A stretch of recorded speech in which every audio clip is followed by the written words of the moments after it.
Starts with breaking news. Brand new details overnight into breaking news we first brought to you last night. A second person is in the hospital after a crash in Sarpy County. It happened last night just before 9 near 162nd Avenue and Harrison Street. Authorities say one of the victims was hit by a car. Life-saving measures were underway for one of the victims. Stay with First Alert 6 as we continue to follow this situation. Well, good morning, everybody. Thank you so much for joining us here on First Alert Streaming on this Wednesday morning. I'm Cerise Cole. I'm Aaron Hartley, joined by meteorologist Jarrett Lansford and senior chief meteorologist Rusty Laura, talking about some spotty showers already hitting the metro, of course, making the roads a little bit wet. Kind of a nuisance, and there's more to come, so that's why we keep it in the forecast. It's never going to be a steady shower at any one point today, but there's going to be several on the map here, especially this morning. So I would take the jacket just in case you get caught underneath one. The umbrella going to be needed today as well. And shorts by the afternoon, because we are going to warm up, and that's where we're going to see those temperatures climb pretty quickly this afternoon. 59 degrees, a little bit of a northwest breeze, dew point in the air temperature pretty close. Haven't seen any fog form, but we have a little moisture in the air. You can see Douglas, Sarpy, Pottawatomie County right now. Pretty dry, but there's a little shower that just popped up in southern Sarpy, drifting along the Platte River there. And notice a little more random development farther to the west.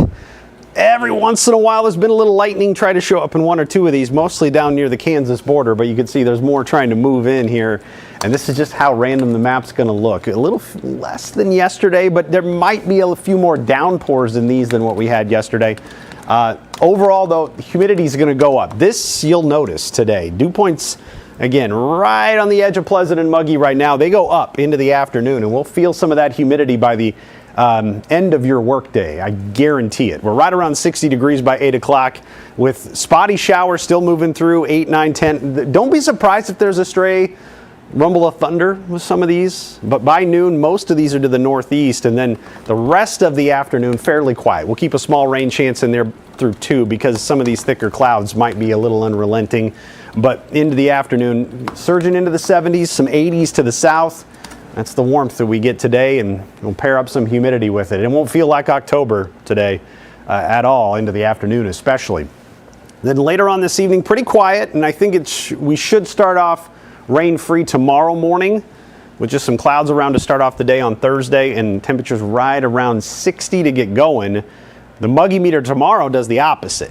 It drops off into the afternoon. So while we start a little humid, it'll feel better by the end of the day. And thank goodness, because it heats up more tomorrow with a south wind. It'll gust to near 30 miles per hour pretty easily, maybe some up near 35 at times. That will be noteworthy and take us to 83 for the high on Thursday. Then some more rain chances overnight heading into early on Friday to watch, and should still be able to make it to about 76 degrees for that afternoon high. So overall, it looks like we're going to be not fall. Not fall. Is the best way to describe it. What about for the weekend? I see the temperatures drop after. Will we feel like fall at all the weekend? We're trying to get back closer to it anyway. Okay. So some promise there. The wind is going to play a big factor on what kind of air mass we're going to get. Now Thursday, it creeps up. We got the wind dragging in that warmth that I showed you. 83 there. There's your south wind gusts. Friday, they're not quite as strong, but I think they could go 20 to 25.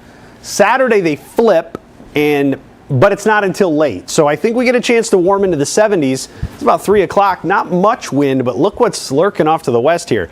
And there should be a surge of some wind in the evening on Saturday that could gust to near 40, maybe 45 miles per hour. And that may have some showers with it as well. So first alert to that Saturday evening. And then Sunday has a little bit of wind to start off, but it might not be quite as strong as Saturday night. It's good news there.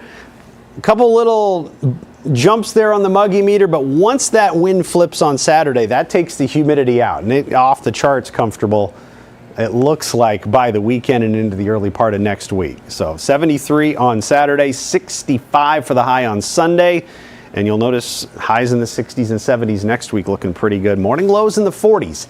Still have not had a frost or a freeze yet. I'm going to show you some stats on that here coming up in just a little bit. But yeah, the coldest we've been so far is 41. Yeah. And I don't have anything colder than that in the forecast. Wow. Yeah. All right. In the meantime, let's get a quick update on a traffic situation developing even just in the past couple of minutes. Jared's been very busy tracking this crash. Yeah, we've started having a number of crashes that are coming in, so we've been putting that together. Let's start with one that is just south of Dodge on 168th. It's at the intersection with Burke, and you can see as you're looking here, coming toward the camera is northbound. So the right lane is blocked as you're heading northbound on 168th. You need to stay left as you're heading into this area. Be ready for some possible backups. This is the intersection with Burke, so that's where we're looking at this crash being in place. This is what it looks like on the map, so you can see how it's a little bit slow in this stretch, both on Burke and 168th. So be using some caution as you head through that stretch. That's our first crash. Next one is on Dodge itself. This is as you're heading into this stretch approaching 90th, and you can see how slow things have gotten as you're making your way eastbound. We have a good view of this from our camera at 90th and Dodge, and you can see the right lane blocked as you're heading eastbound. So stay left as these people are doing. Be ready for it to stack up, because if I go back to that graphic, we've got delays now that have made their way back past 93rd, and they may continue to build as we add more vehicles on here. So that's an area that we could really see things start to get quite slow for us. One more crash that has come in here. Let's see if I can get the graphic to switch. There we go. 225th Street and Pawnee. Pawnee is Highway 36 in this area, and you can see how slow it's gotten in this area off to the west of Bennington. So we are now starting to get a number of crashes that are showing up kind of scattered around the metro where we're seeing these. So watch for some of those potentially slick conditions after some of those showers have come through. We're slowing things down in a few spots, mainly tied in with where the crashes are. We're also a little slow on 204th as you're making your way between Gretna and Elkhorn in both directions. So we'll continue to keep you posted. We'll have the latest on each of these crashes here in just a little bit, and hopefully we don't add any more on. Yeah. All right. Happening today, the teen who was charged in the shooting death of another teen last year will now learn his fate. Emerson Olivario Maroki will be sentenced for the murder of Wilson Garcia Miranda. He was found shot to death near 48th and Q. Maroki was found nearby with a gunshot wound. He faces up to 20 years in prison. An update now to a story we broke yesterday morning. A teenager is in custody in connection to a homicide in the Benson area. Omaha police say they arrested a 14-year-old. Officers were called to 66 and Emmett Streets for a report of a stabbing. At the scene, officers found the victim, 38-year-old Christopher Jackson. He later died at the hospital. The teen was arrested on second-degree murder and weapons charges. The work ethic camp being converted to an ICE detention center in western Nebraska is now empty. That's right. First Lord 6 has learned about 200 inmates have been moved to other corrections buildings. Most inmates are now in Lincoln and Omaha. Now, Governor Pillen's team confirms the center in McCook will open at the start of November. Modifications are planned to expand capacity by 1/3 in order to be able to hold 300 people. Now, we've been digging into the names to find out where corrections sent the remaining 89 men who were still at the camp as of last week. Now, 59 were transferred to the state pen in Lincoln. 17 were transferred to the Omaha Correctional Center. 11 have landed at the Community Corrections in Lincoln, and then 2 were transferred to reception and treatment in Lincoln.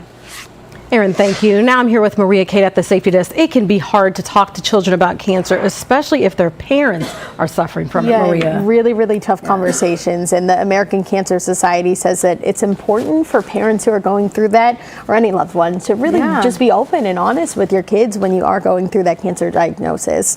Many times the kids, they're more observant than we definitely give them credit for. So one doctor suggests to use words that they will understand. And you definitely want to cover the basics. They say talk about things like what type of cancer you have, where that cancer is in the body, and what's going to happen during the treatment. Since it's often kind of hard to know what the future holds with cancer, experts say to focus on the journey in little chunks at a time. Not giving certainty when it doesn't exist and in asking for more questions and inquiry is oftentimes a good practice. The American Cancer Society says it's also really important to keep having these conversations with kids about that cancer diagnosis and treatment after that first initial conversation. So you don't want it to be just a one and done. Keep talking to them and letting them know how it's going. A lot of times they'll guide the conversation and they'll prompt. Yeah. All right. Maria Very curious. Kate, thank you. We'll be right back after this short break.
All right, welcome back. Time now 7:14 on this Wednesday morning. Back here at the.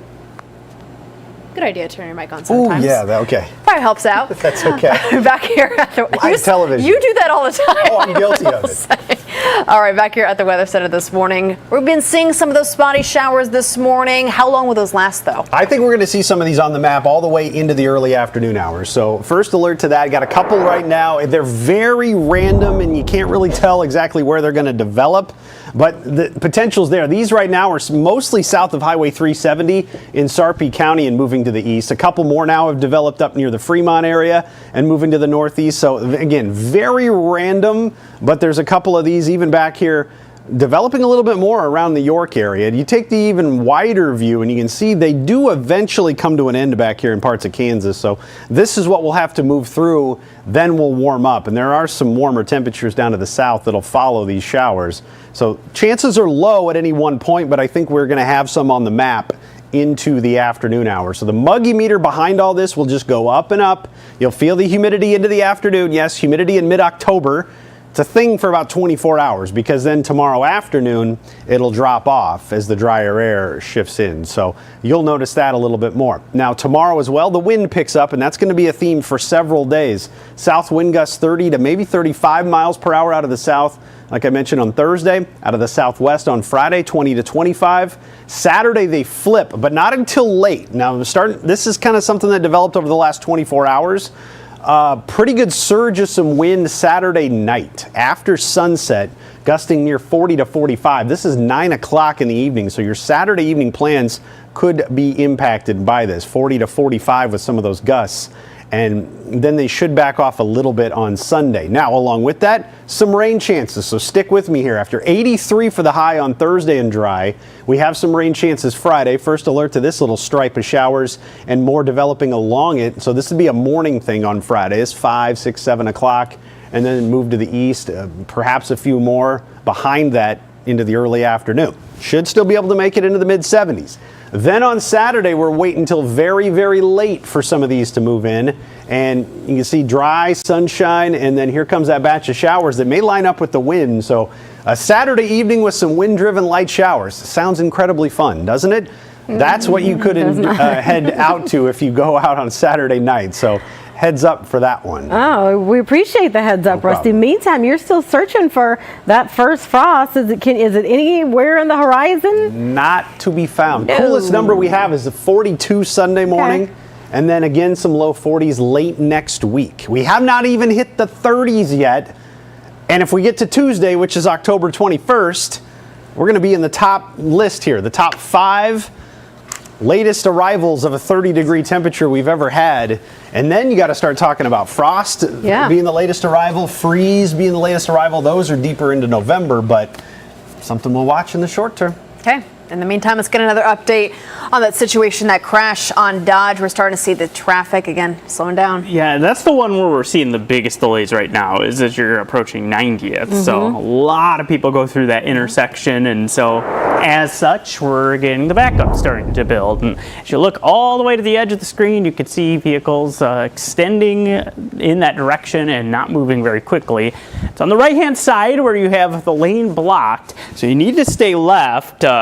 It's just the far right lane that is blocked, but it's enough that it's causing those delays. So there's what we're looking at, and you can see how things have bottlenecked as you approach that area from about 93rd over toward 90th heading eastbound. We'll see if those delays end up getting worse. That's one area where we have issues. Let's go further to the west. We also have this one at 168th and Burke.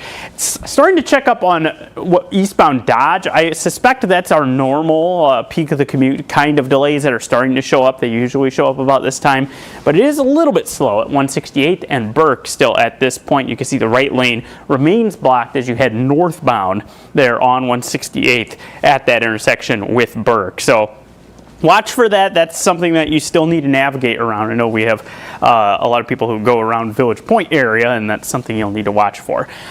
Big delays really showing up here. This is 225th and Pawnee Road, which is the same as Highway 36 when you get off to the west of Bennington at this part of the metro, and you are looking at both directions on Highway 36 being very slow due to this crash. This might be one where you want to try to avoid the area if you can, because that's looking like it's quite bottlenecked up in that area. It shows up even as we are looking at the full wide view of what's going on in the metro. Some delays northbound on the JFK, no crash associated with this. This is an interesting delay that's just started showing up just past 370 heading northbound. Watch for that as you approach Cornhusker. And then we've got our construction zone delays in both directions on I-80 as you approach Giles. Be ready for it to be slow like it usually is in that stretch. Of course, we'll keep you posted with the latest of all these crashes, anything else that develops, and any impacts with some of those showers. Now, hopefully it calms down a little bit out there. All right, Jared, thank you. A lawsuit's been filed against Mayor John Ewing. The plaintiff accuses him of deleting a social media comment and violating the plaintiff's First Amendment rights. The lawsuit says the plaintiff posted comments on the mayor's Facebook page criticizing the city's handling of the ongoing sinkhole problem near 16th and Harney. Ewing is also accused of blocking the plaintiff from accessing or viewing his Facebook page. A new push from a Nebraska group aims to change how the state conducts elections. Advocates for All Nebraskans announced they are launching 2 new petitions. One aims to make Nebraska a winner-take-all state. The other would require a hand count of ballots for all elections in Nebraska. Group officials say the effort is all about restoring the state's voice and to put Nebraska back on the national stage.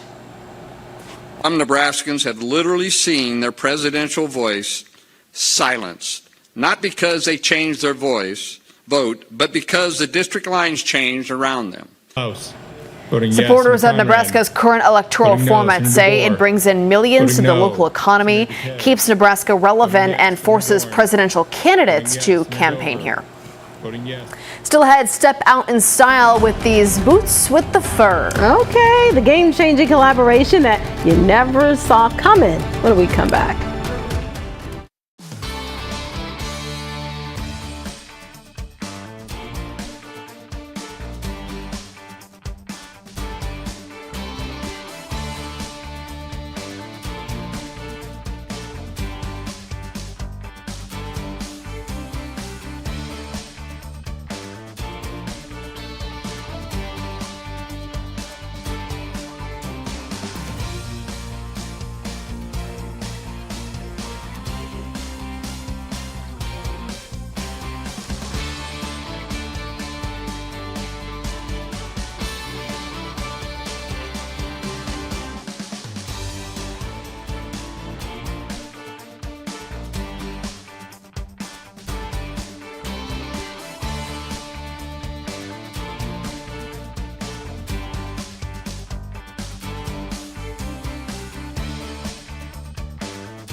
Welcome back, everybody. Rapper T-Pain is teaming up with Crocs to bring to life the boots with the fur from Florida's classic song Love, which features the artist. The result is what Crocs is calling the classic unforgettable leopard knee-high boot. You got to check this out. Whoa is right. There you go. The company says the boot is more than 35 inches tall, wrapped in plush vegan leopard print fur. It's also adorned with more than a dozen charms, chains, and embezzlements.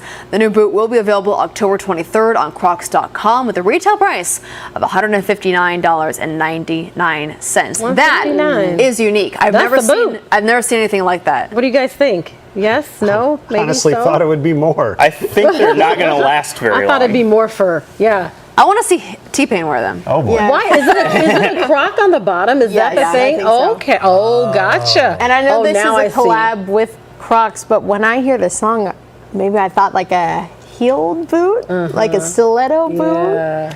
So, But that's not Croc. No, true. You're Maybe appealing they to could do everybody. another collab with another brand too. They're not bad. Not bad, I don't think. There you go. Okay. I know I couldn't wear it. So I'll just sit out. All right, everybody. Thanks so much for joining us. We're going to get ready for our update in the Today Show. You can watch it here on streaming or over the air. Have a great start to your Wednesday.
Live from WOWT, First Alert 6 starts now.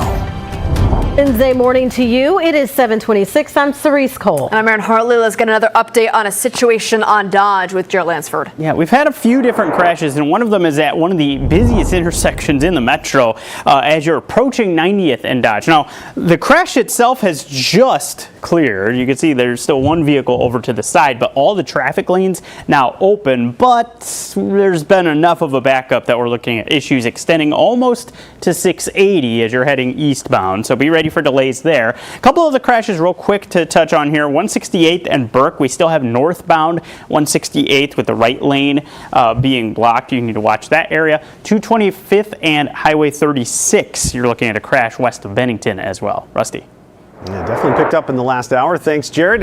We have some scattered showers moving through the area right now. A few in the metro, a few to the west, and a few to the south. So this is kind of how random the map may look for a little while with some spotty showers. A little more prevalent now in the Sarpy County side of things as they drift to the east, but heavier shower, 84th and Highway 370 may move east right along 370. So again, be mindful of this. Take the umbrella with you. Have it with you just in case you get caught under one of these. They're possible into the mid-afternoon hours, and then the humidity goes up into the afternoon. Notice the dew points getting up there in the muggy meter, and you will feel that later on today. A big change in not what you'd expect in mid-October as highs surge to 78 degrees today. And we get into the 80s later on tomorrow. Erin? Breaking news, we're following a second person is in the hospital after a crash near 162nd Avenue and Harrison Street. Authorities say one of the victims was hit by a car. Life-saving measures were underway for one of the victims. Scott Catholic will host the annual Blue Mass today. It honors police, firefighters, medics, and those who have died in the line of duty. It starts at 10:10 this morning. It is 7:28. We're back with another update for you in 25 minutes. We'll see you then.